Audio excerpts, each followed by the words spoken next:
Chrono Trigger is one of the most beloved RPGs ever made. But in 1995, it was an $80 game that many players only experienced through a 48-hour blockbuster rental. JRPGs weren't mainstream in North America yet. Back then, learning about a game like Chrono Trigger was a completely different experience. There were no trailers, live streams, or React content, just magazines, word of mouth, and whatever happened to cross your path. But I didn't discover the game through a magazine or a store shelf. I found it in the dirt, walking home from school one day. I spotted a single cartridge lying on the trail, and because of that, I didn't have the luxury of a back-of-the-box summary or a set of instructions. I poured countless hours into the game, traveling through time, saving the world, defending the honor of a pixel art girl named Marley, who was my first virtual crush, and eventually beating the game. But looking back now, I realized there was an entire side of the experience that I never touched. In 1995, Nintendo of America released an official Chrono Trigger Player's Guide, a 132-page companion published under the Nintendo Power brand. Hi, I'm Kazuro. Welcome back to the Strategy Guide Chronicles, where we unearth the relics that once immersed us in the games we grew up playing.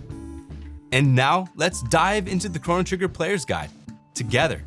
We'll be grading it across 5 key categories: art and design, organization, intuitiveness and accessibility, depth of information, and unique features and value to see if it lives up to the legacy of this legendary game.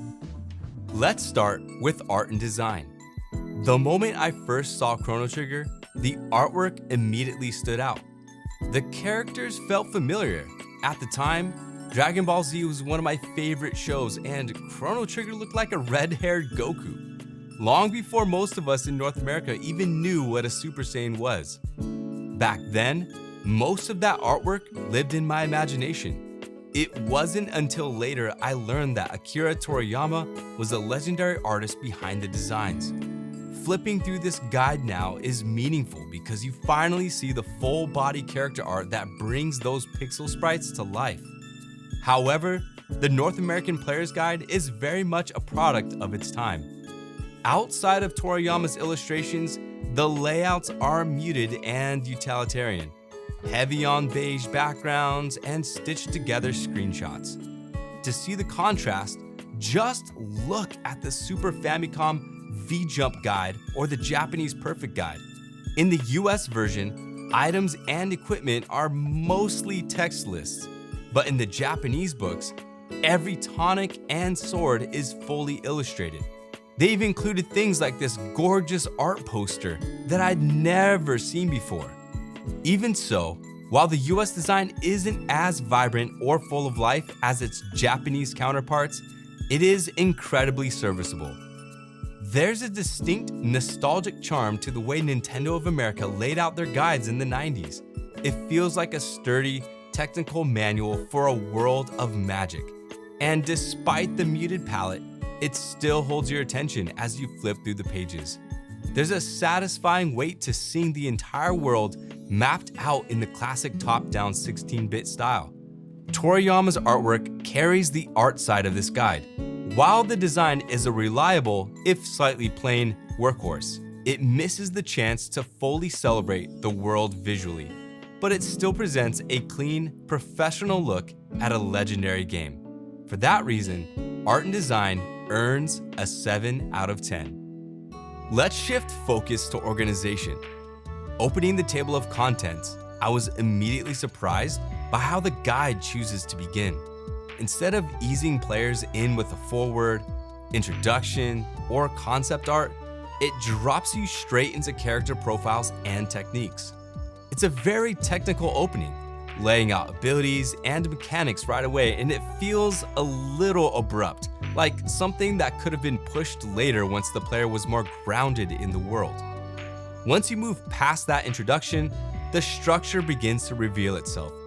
The guide uses a system of charts to map out steps and events, mirroring Chrono Trigger's time-hopping design in a way that feels surprisingly intentional. It jumps between eras just like the game, but instead of feeling chaotic, it feels cohesive. Every time period is introduced with maps showing the same continent across different centuries, highlighting how shops, locations, and key events shift over time. The current era is consistently marked along the page edges, making it easy to stay oriented even as the story moves across centuries. Chrono Trigger is one of the most intricate RPGs ever made, and organizing it into a guidebook is no small task. While the opening choice still feels a bit awkward, the overall structure, charts, maps, steps, and events is clear and effective. For a guide tackling a game this ambitious, the organization holds up well overall. For that reason, organization earns a strong 8 out of 10. Where the guide struggles most is intuitiveness. While it's organized well on a macro level, finding a specific detail in the middle of gameplay isn't always easy. Truly intuitive guides use clear symbols and visual hierarchy to help you find what you need at a glance. But here, the icons, shading, and font colors seem to blend together. The maps are also visually dense, often requiring you to pause and study them more closely than you might expect. The guide clearly assumes you'll read it linearly, from left to right. If you do that, it works well enough. But the moment you try to jump around or reference a quick detail, things start to slow down. Screenshots and maps are often layered so tightly that it isn't always obvious which visual you're meant to focus on. There's always some unnecessary repetition. That said, the guide does make a real effort to categorize its information. Technical notes are marked with red subtitles around the screenshots, while blue sections provide more narrative guidance. Location names and time periods are also placed consistently, which helps you stay oriented. In the end, the guide works, and if you follow it carefully, you won't get lost. But it isn't something you can casually flip through to find a quick answer. For that reason, intuitiveness and accessibility earns a 6 out of 10. Depth of information is where this guide truly shines. Chrono Trigger is layered with time travel, branching events, and interconnected systems like magic, double text, and triple text, and the guide is extremely thorough in explaining how it all works.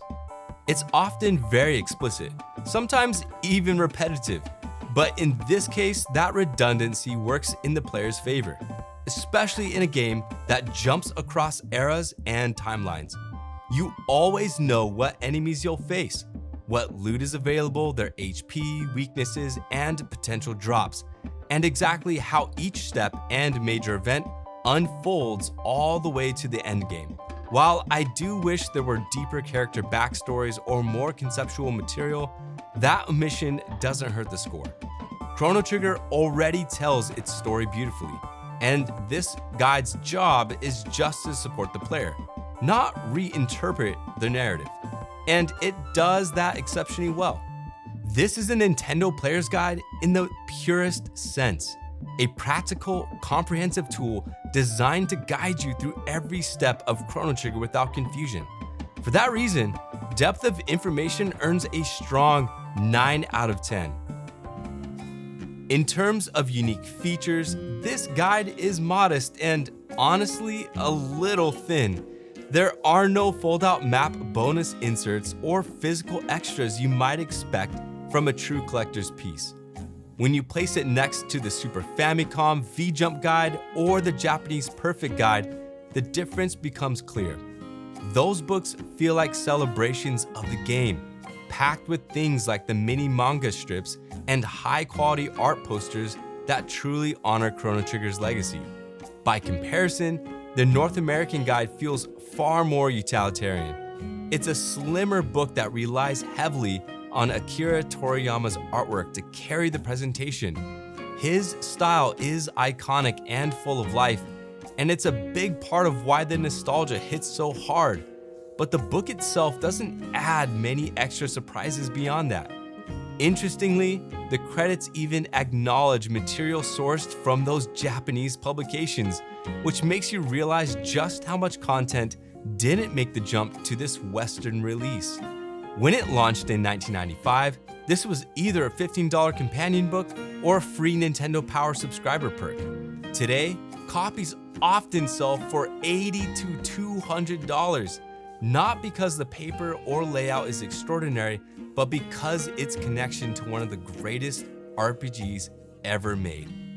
For fans, it's absolutely a piece of Chrono Trigger history worth owning. But as a physical artifact, it never quite reaches the celebratory heights of its Japanese counterparts. For that reason, unique features and value earn a 7 out of 10. So where does that leave us? Art and design, 7. Organization, 8. Intuitiveness and accessibility, 6. Depth of information, 9. Unique features and value, 7. That brings the total to 37 out of 50, placing the Chrono Trigger Player's Guide firmly in B tier. So, does this guide capture the same sense of wonder as the game itself? Not entirely, but it doesn't really need to. Instead of recreating the magic, it preserves it. Chrono Trigger is an S-tier game, arguably the greatest RPG of all time. But that doesn't automatically make its strategy guide S-tier too. This book is a workhorse, a relic, a bridge back to the 5th grader on that dirt trail. It may not be the most visually ambitious guide ever printed, but where it matters most, clarity, depth, and utility, it delivers. For players, it's a reliable guide. For collectors, it's a piece of RPG history. And for me, it feels like finally uncovering a missing chapter of an experience I thought I already knew by heart.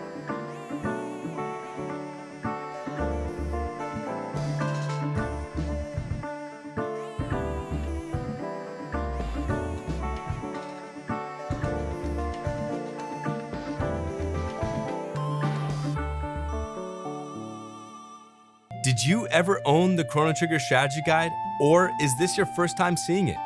Drop a comment and let me know how you experienced the game back then. If you enjoyed this deep dive, subscribe to the Strategy Guide Chronicles for more reviews exploring the art, history, and design behind the classics. If you'd like to support the channel and help this project grow, Patreon is the best way to do that. Members get access to the exclusive content, including full unboxings, behind-the-scenes features, and monthly lore drops expanding the world of Kazuro.